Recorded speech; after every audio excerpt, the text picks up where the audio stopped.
Hi, everyone. I'm Cynthia Toussaint at Women in Pain Nation. And today I am going to do a hot take interview. These are bite-sized conversations with women in pain and pain experts that speak to the lived experience of all of us with chronic pain.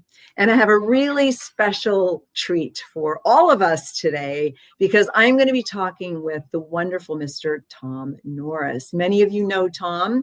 Whether you know Tom or not, he is many things. Among them, he is a medically retired U.S. Air Force Lieutenant Colonel and a nationally recognized patient advocate living with chronic pain for over 35 years. He serves as a patient advisor on clinical trials and guideline development panels, working to ensure meaningful patient engagement across all phases of research. Tom facilitates multiple peer-led support groups and helps train people with lived experience to serve as effective partners in health research and policy. That was a lot, and I loved it all. So that being said, welcome, Tom Norris. Thank you very much. It's a pleasure to be here. It's great to see you. Tom. Thank you. Great to see you too. And thank you for not only being my guest today, but for coming back because we did this interview. We started this interview a couple of weeks ago and everything went black. So we're going to hope that it goes much more smoothly this time. Okay. You got it. So everybody cross your fingers. Okay. So Tom, we're going to talk today per your sort of giving me some information about what you've been doing lately. Our topic is chronic pain and patient engagements in clinical trials. And I'm looking forward to learning so much about this. And so I want to just jump right in because I'm a little nervous about everything going black. Okay, so I want to, if you can, before I ask the first question that you actually sent to me, great questions, can you just briefly tell us what clinical trials and guideline development panels are? Sure. If you look at clinical trials, and clinical trials basically, in my mind, have gotten a bad rap.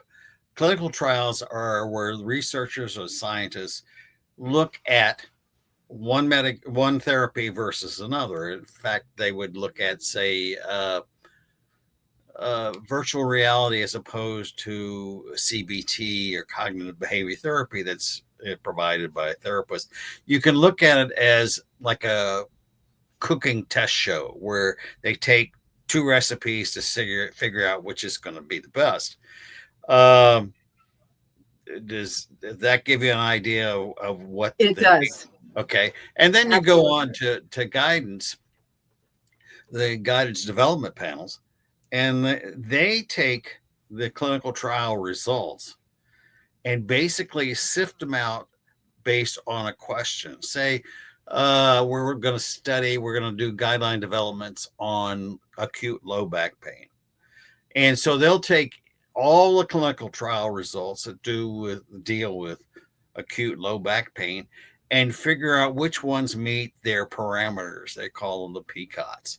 PCOTs is basically the population and what have you that the trial pertains to.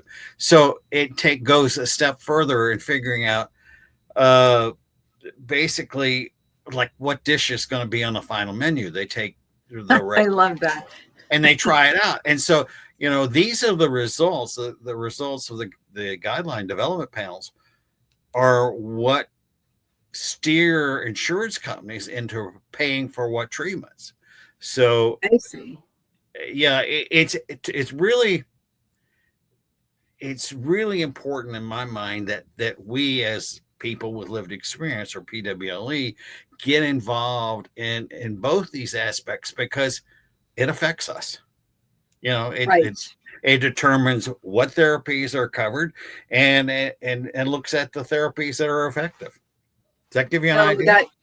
Yeah, it gives me a great idea, and it empowers me as a person with pain that I can actually be a part of figuring out what research is going to be approved and then going to be offered to myself and other people. So that's a powerful place to be.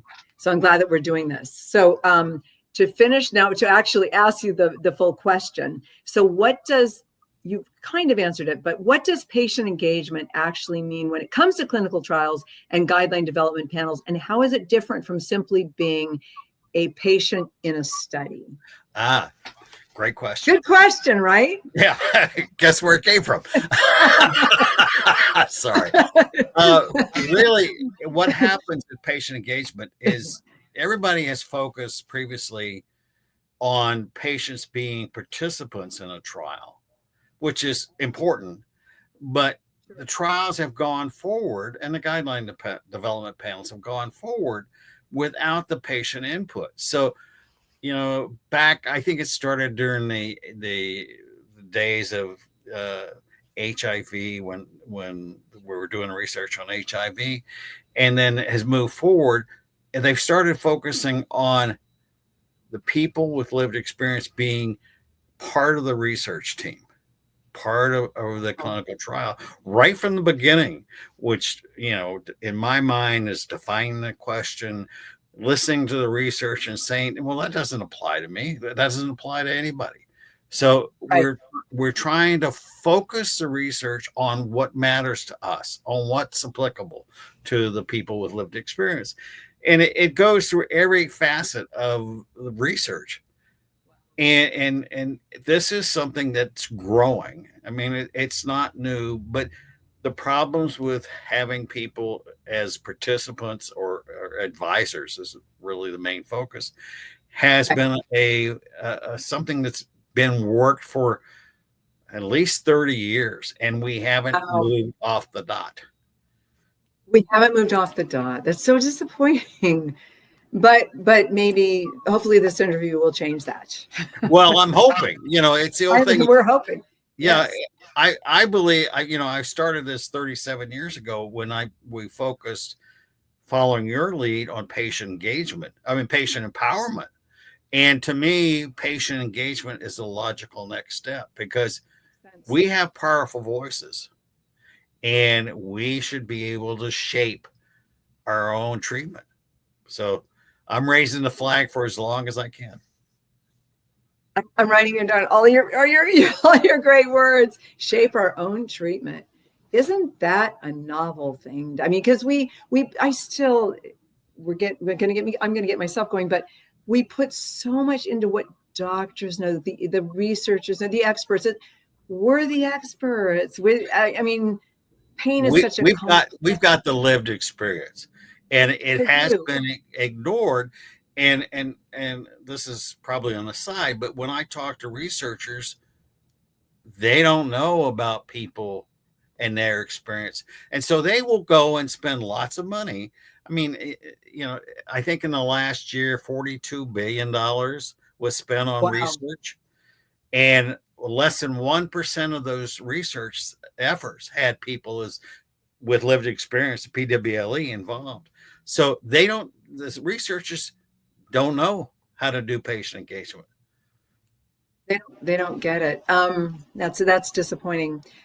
Why is it important to include people living with chronic conditions like chronic pain? This seems like an obvious question. Why is it important to include us as advisors in research and healthcare decision making?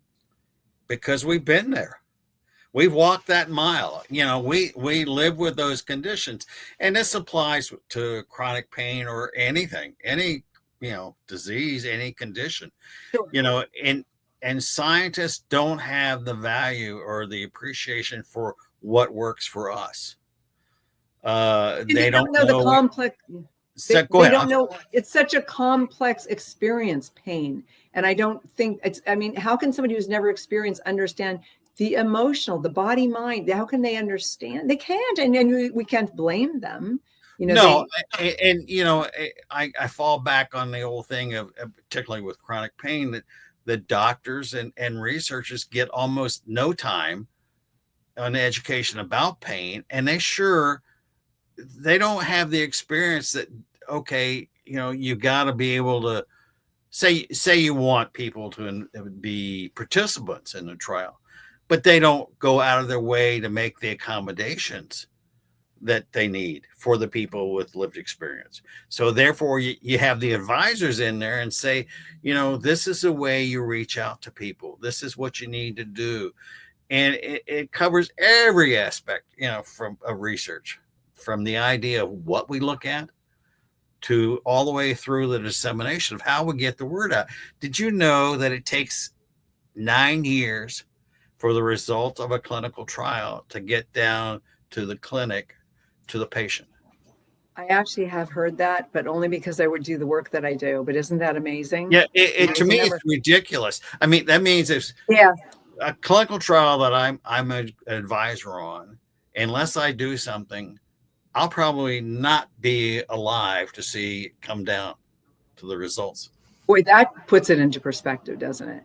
Well, a lot of this work is I won't benefit from, but I see it as a benefit for the people who follow. And I, me, it's the old thing of, yes, I do. If I can make somebody's life better, then I'll do it. And this is my gift to the future, is my participating, my saying this works, this doesn't work, or let's work together as a team toward a clinical trial, and then the guideline development. Then it's worth the effort to me. Yes, I love that. You are the gift to your gift to the future. You are a gift to the future.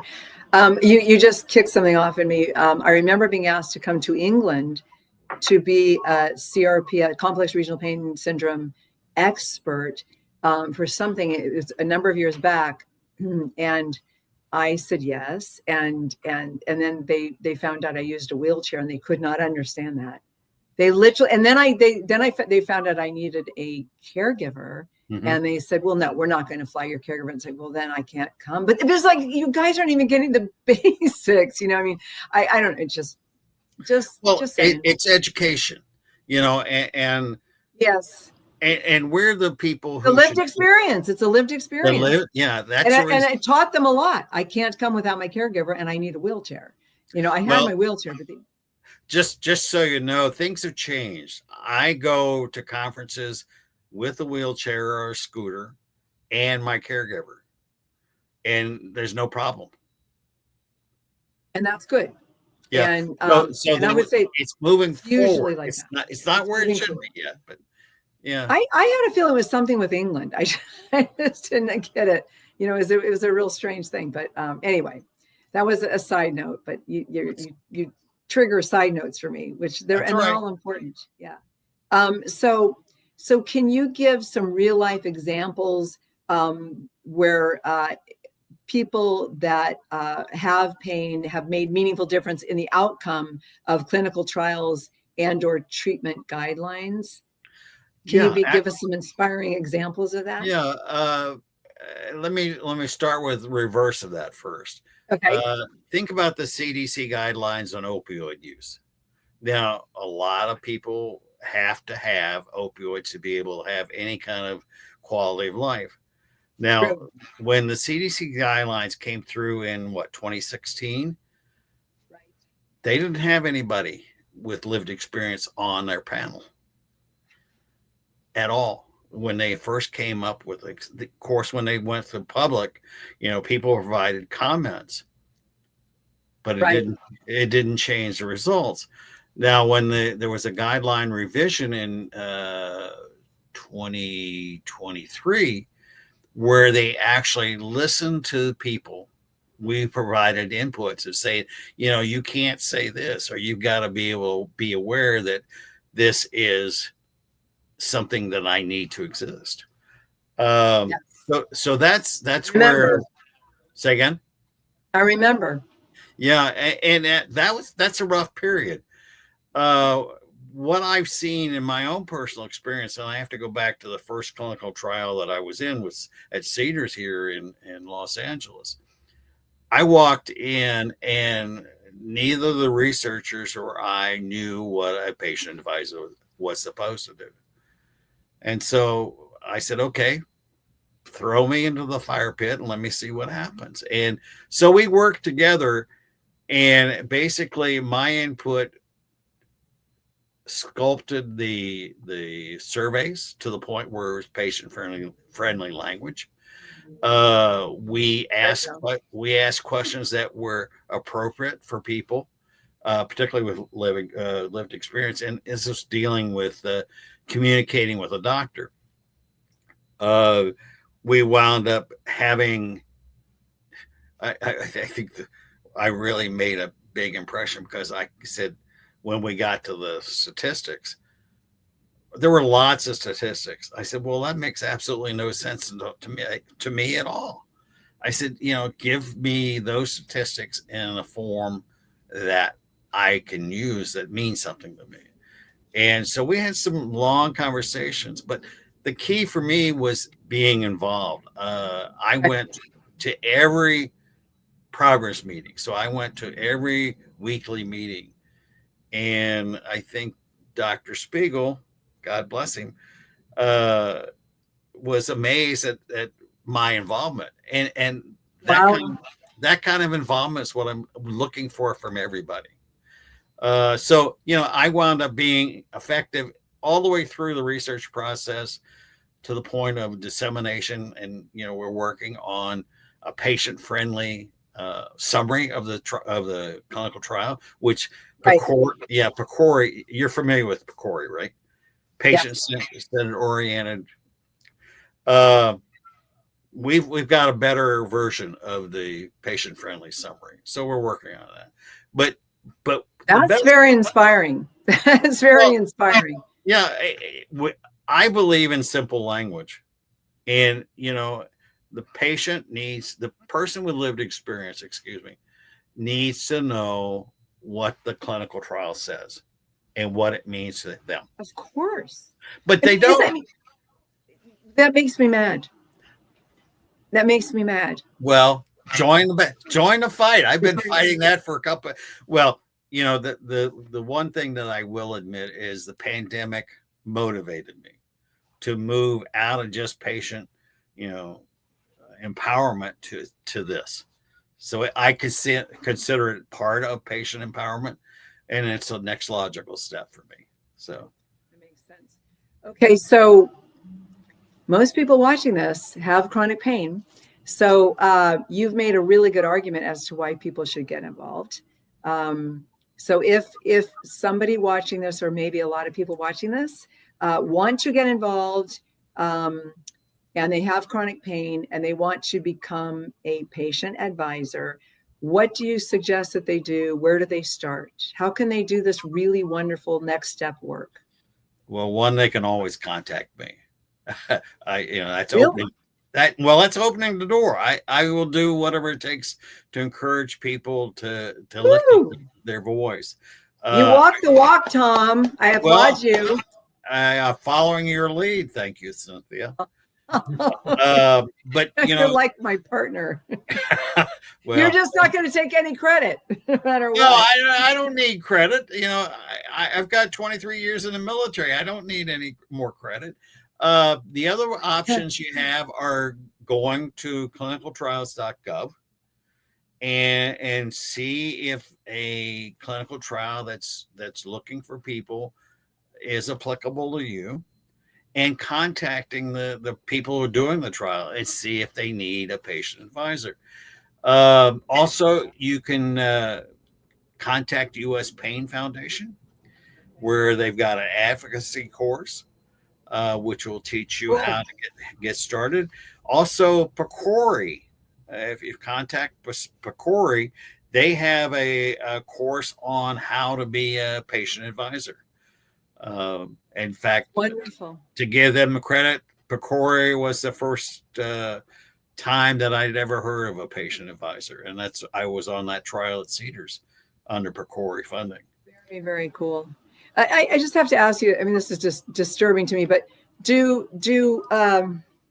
pharmaceuticals or other companies, do they come up with medications and other therapies for people with chronic pain without actually working with people with chronic pain? I'm frightened to ask you that question. I can't answer that as an expert. I know that I have not seen any pharmaceutical reps at any of the clinical trials I've been on. Really? Yeah, I mean, I'm thinking, a lot of my clinical trials have to do with use of virtual reality and CBT.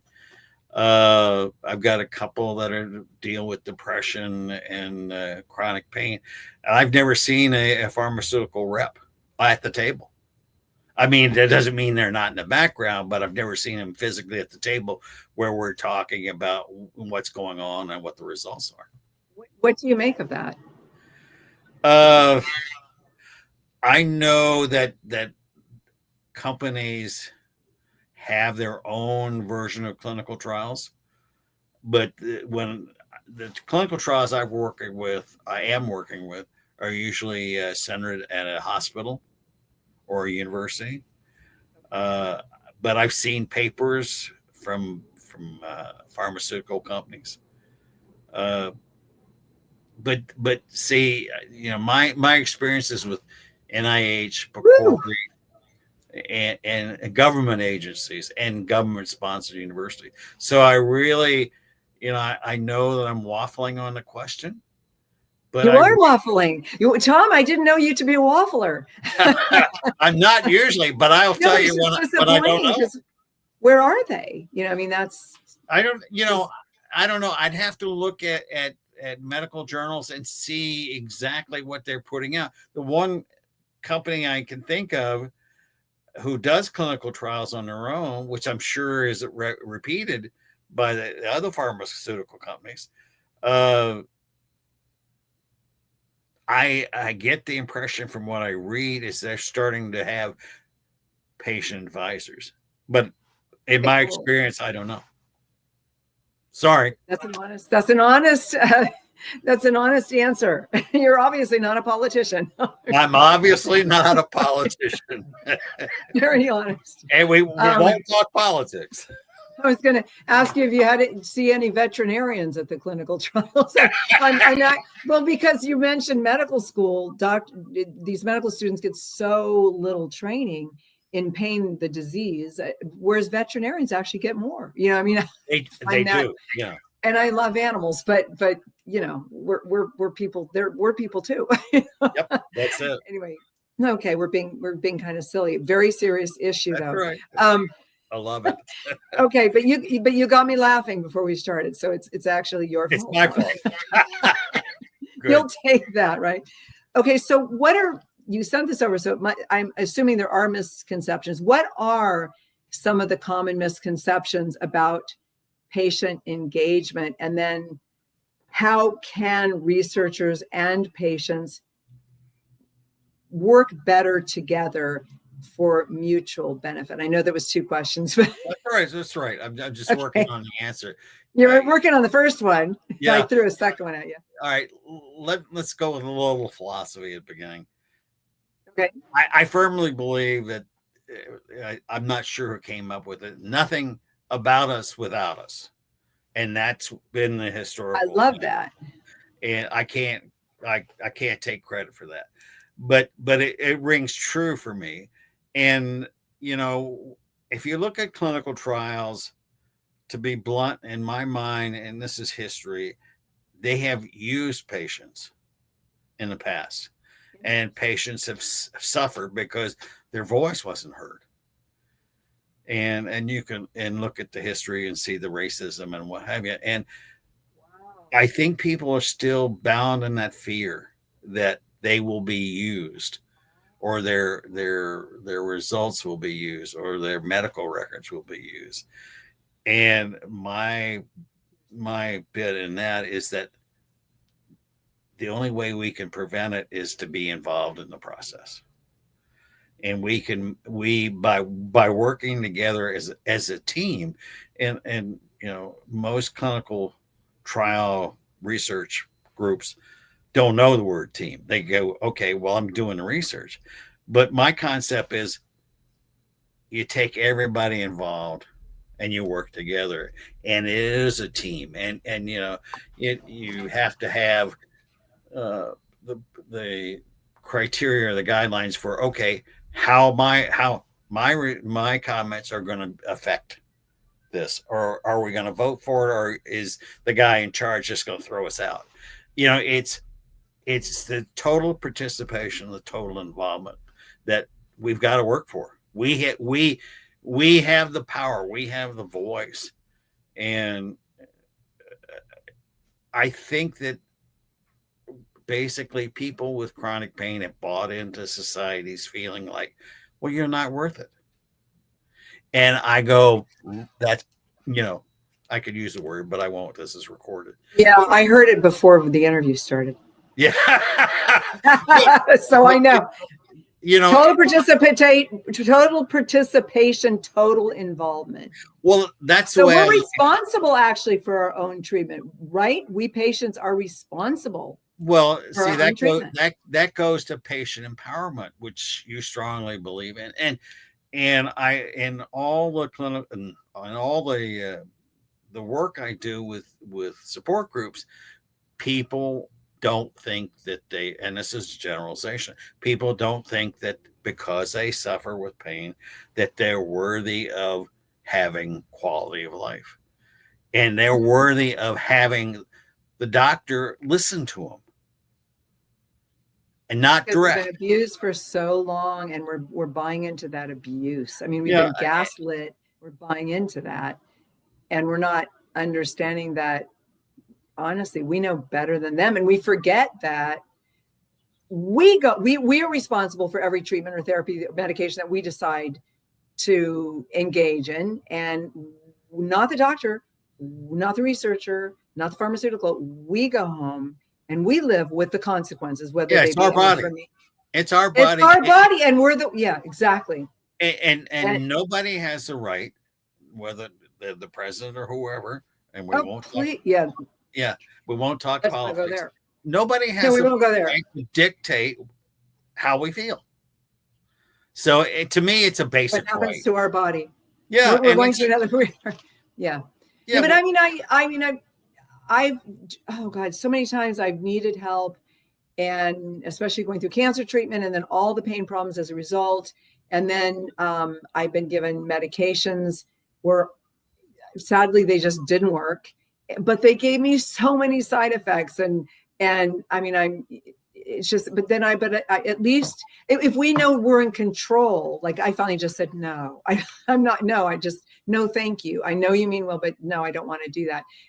I have read, I know that when we're responsible and we are in control, we as patients, when we're in control of our own treatment, we do better. All the studies show that we do better. When I had cancer and I was told you have to do chemotherapy, you have to do surgery, you have to do radiation, you have to do immunotherapy, or you'll die. I said, I will do the immunotherapy. Guess what? I'm alive, but I almost died because it was so much treatment for me. Oh yeah. I mean, it was, but and if I had gone with what the doctor wanted me to do, and he meant it in all, he wanted to make me well, but I think I would have, I would not have survived. But yeah. I think one of the reasons I did survive, because people keep saying I'm a miracle. And it's like, well, but I was in control. Yeah, I even had, but people don't do that. And to me, patient engagement, whether it's clinical trials or guidelines, is an opportunity for people to have their say. And even as a patient advisor, I felt better because during the process, I got validation. I got recognition. I got empowered. I was empowered, and I was able to make a difference. And I wish I could share that feeling with everybody. And it's been amazing. And this may be an aside, but I have worked with Cedars now for about 12 years as patient advisor. And that group is family. And that's really thanks to the leadership of Dr. Spiegel, but it's also the other members of the research team. I'm lucky that most of that research team are younger, so they see me as the old man with gray hair. Well, what I have, but it's there is a rapport that develops because they recognize that you still have value. You still can contribute. And as a point of the contribution, recently I worked with the research team to develop a paper on guidelines on use on patient engagement in augmented reality augmented reality medical. Make sure I get it right, but virtual reality, and and one of the great things is I'm the first author. Really? Yeah, and basically, it's just so you know, clinical trials, they offer authorship, and I think Wow. I've been listed as author like number 9 or number 8 or number 7, but this is the first time that a patient patient advisor at Cedars is the number 1 author. So it's my name, but Yeah, that's exciting. it's great. But I go, this is what I need to be able to share with everybody. Right. And I am working very hard with NIH and PCORI and everybody else to get them to recognize the value we have, and therefore have the people with the lived experience recognize themselves as still contributing members of society. Yeah, it just makes me sad that you have to say that, but I thank you for saying that. I just don't want anyone ever to think that they're not worthy because they have pain. I mean, that's so not okay. Yeah, I agree. It's not okay. And frankly, I play cheerleader a lot and try to say, you are worthy of self-respect. You are worthy of this. But, the sad state of affairs is that so many people buy into it just because I can't, go to the grocery store every day. But it's being a victim. It's sort of it's putting oneself in victim mode, and we have to get ourselves out of that victim mode, and we have to turn that. We need to follow your leadership and the leadership of others like you. And yourself. And speaking of you, so you said people can contact you, or they can contact clinicaltrials.gov. Yes. They can contact US Pain Foundation or PCORI. How do they contact you, Tom?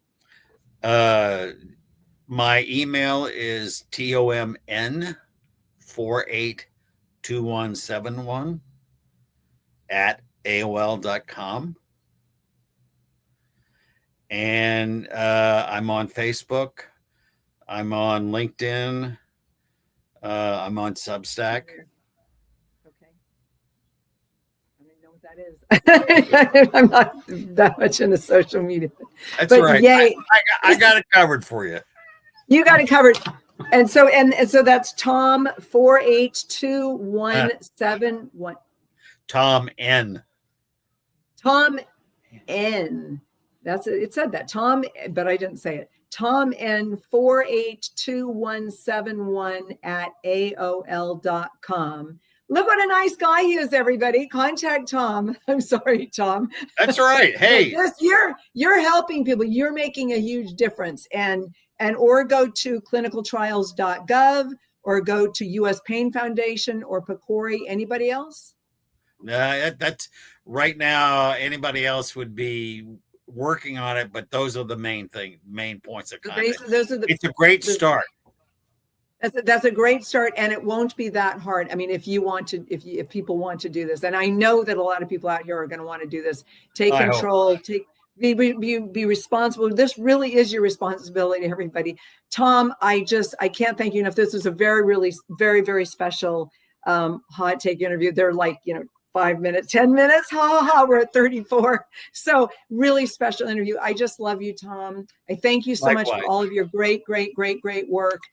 Thank you for being such a wonderful person. Thank you so much to you and John for all you do. And I'm praying for you. So just anytime I can help, let me know. Okay. Well, we might want to talk about virtual reality because that's a really cool thing. Hey, I'm so much about it. And I tried it and I like it. So that'll be next time. I'll reach out soon. I always do. And we're going to break bread together really soon. So I'm looking forward to that. God bless you. Thank you, Tom. Thank you. Bless you. Take care. See ya. And thank you, everybody else, for joining me today on this wonderful special edition of Hot Take Interview with Tom Norris, where we learned so much about how powerful our own voices are as patient advocates, as the experts. We know so much, and we have to know our own worth, as Tom was saying. I'm paraphrasing, but we have to know that we're not unimportant somehow. We're not victims. We're powerful people with pain, and we're the ones who can help others,